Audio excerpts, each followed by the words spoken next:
Arkadaşlar şimdi İsa bilgisayarda oynadığı için zor yapıyor. Arkadaşlar şey İsa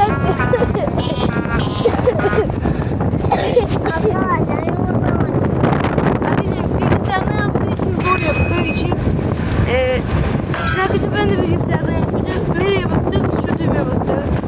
Evet. Arkadaşlar ben şimdi hard yapacağım. Böyle hard yapacağım. Bakalım arkadaşlar ben hard'ı geçebilecek miyim? Şimdi arkadaşlar hard'ı geçebilirsem abone olun, tamam mı? Dön. Arkadaşlar ben böyle arkadaşlar 8 saatten yaptığım için zor ya. Ya arkadaşlar ya bilgisayarda yaptım. Bilgisayarda yaptım. Çünkü ben arkadaşlar oyunu kurarım. Ya arkadaşlar o zaman arkadaşlar ya. Arkadaşlar çok zor. Bilgisayarda yaptım.